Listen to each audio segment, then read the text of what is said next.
bother. Oh, bother. I'm sorry, that impression's horrible. But it's better than the movie. I had to watch this, so we're going to talk about it because that's what I do. Unfortunately, we're going to talk about it. We're going to do it. Thanks for being here, though. If you want to comment and like and, what else? Subscribe to my channel and my OnlyFans. That's a joke. Winnie-the-Pooh, classic character, you know who he is, but this time it's a little bit different. Christopher Robin abandons them for college in this universe. Because of that, Pooh and Piglet have to embark on a bloody rampage as they search for a new source of food, but Christopher Robin also plays a role in this movie. We see at the beginning how this kind of sets us up for a bloody, crazy thriller slasher.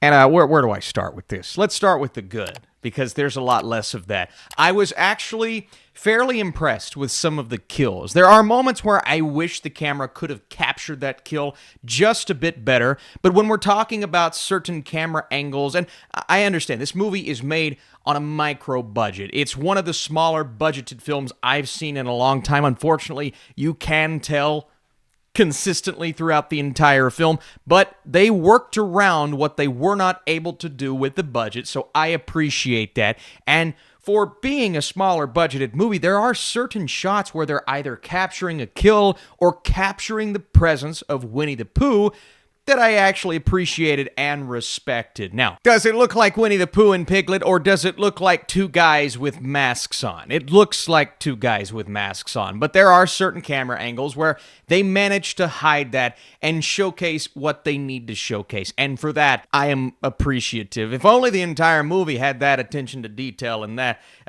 quality, if you will, because I am not joking. The rest of the film, from top to bottom, from the script to the characters, from the focus to most of the other technical elements, is absolutely awful. And some, I think, are going to fall on one side of the fence or the other. They're going to say it's so bad, it's actually watchable. It's so bad that you can have an entertaining time. You can take your friends to watch this, 5 to 6 people in the theater, and probably laugh at it and have a good time with it. Unfortunately, I don't fall on that side of the fence. I went by myself, so I had no one to laugh with. I had no one to share the good time with. There were people in my theater laughing, but I'm sitting in the back with my popcorn like this.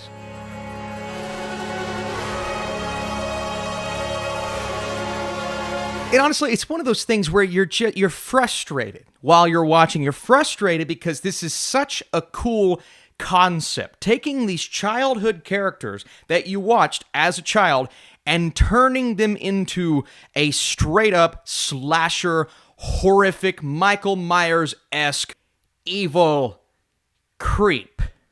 Was that the word I was looking for? Also, I'll be honest with you. I was like 30 minutes into this movie, and I'm like, who's the other one? Like, I know that's Winnie-the-Pooh, but who's the... Oh, it's Piglet! It looks nothing like I'm like, what is that? Uh-oh. If I would have believed this was some sort of beastly creature, right? Because that's what the movie says it is. This is a beastly version of Winnie-the-Pooh, a beastly version of Piglet, but it just looks like two guys running around with a Winnie-the-Pooh and whatever that is. What is that? I don't know what that is. Also, continuity schmontinuity, right? There are times where Pooh is... where Pooh... I'm just going to refer to him as Pooh because that's what this movie experienced. It was Pooh. It was Pooh. Running around, mask as dirty and bloody as they come, and then one shot later, 5 seconds later, the mask is clean. Nothing has happened. I guess the wind just whooshed the blood off, and it feels so lazy. And I get it. Like, I respect the fact that it's a micro budget. You're trying to do something different. But this maybe, possibly, sort of, kind of, could have somewhat worked. Now, it wouldn't have made the money. That's why you do it. You get the IP. You can take these characters and say, we're going to do this with Winnie-the-Pooh. But really, this was a cheap, poorly written slasher that just took on the stigma, what's the word I'm looking for? The Winnie-the-Pooh IP. You have an opening scene where you think they're going to set up something that has to do with Christopher Robin going back to Pooh and Piglet, and then Christopher Robin is not even touched. Barely touched. the rest of the film. And we get introduced to this group of girls who are going away and doing, I don't even remember what they were doing. I just watched them. I don't remember what they were doing. They were doing something. What were they doing? Making TikToks. I don't know. You don't know their names. You don't care what their names are. You don't care about them as characters. They're so horribly written. The dialogue is cringeworthy. Okay, maybe you're laughing. Maybe you're just wanting the slasher characters to come in and take them all out. But then we get one designated backstory for one of these characters that, again, it's awful. It's just so awfully written. And that is kind of the focus of this film.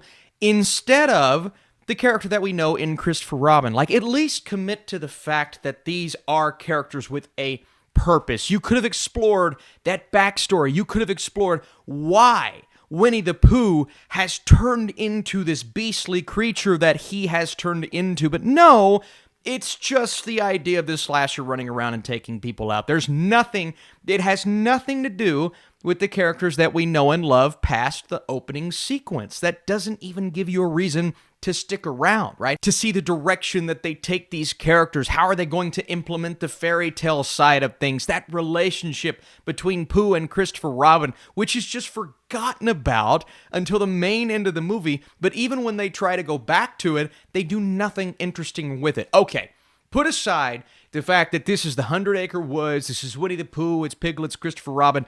How is this as a slasher? There's nothing creative. There's nothing inventive. They didn't spin it in an interesting direction, even give us a character that you're concerned with that they're following around. No, it's just a showcase for kills. It's just a showcase for bloody moments. And if you like that kind of thing, okay. But in that case, it could have been a 5-minute short film. I think this would have worked as a short film. I think people would have tuned in, you put it on YouTube, you put it on the internet, and they would have watched it. But instead, you use that IP to come up with a 90-minute nothing plot, and you put it out there. And for those that said, well, Austin, what did you expect this movie to be? You saw the poster, you saw the trailer. I didn't expect it to be good. Not in the least bit, not at all. Maybe so bad it's good, but I was at least open to walking away being surprised, to at least walking away saying, I know it was bad, but I had fun with it. But I couldn't even feel that way, because other than a couple of prosthetics, a couple of areas in the practical effects that looked pretty good, a couple of kills that were kind of fun, but when you're aimlessly murdering people that you don't care all that much about, it's not really thrilling or entertaining. You're not on the edge of your seat. You're not looking forward to seeing what's going to happen next. Let's go to the next scene and see what kind of kill we get, because it's not that you want these characters, you just don't care. I didn't want them to die. I did not want them to die. I'm just sitting there like... And you know what they're doing now? They're making a sequel. And they're bringing in other classic animated creatures and IP, and just a way to get people into the theater. And again, I have to respect the fact that they took this budget and did what they did with the budget. So this isn't me, coming down on the filmmakers saying, no, it's more the fact that you're using Winnie-the-Pooh and you're using this IP to sell an otherwise terrible script, an otherwise terrible concept, and a generic slasher that slaps the name of Winnie-the-Pooh on top of it. And apparently they're doing a Bambi movie. And if it's just the same thing, you put what are they going to do?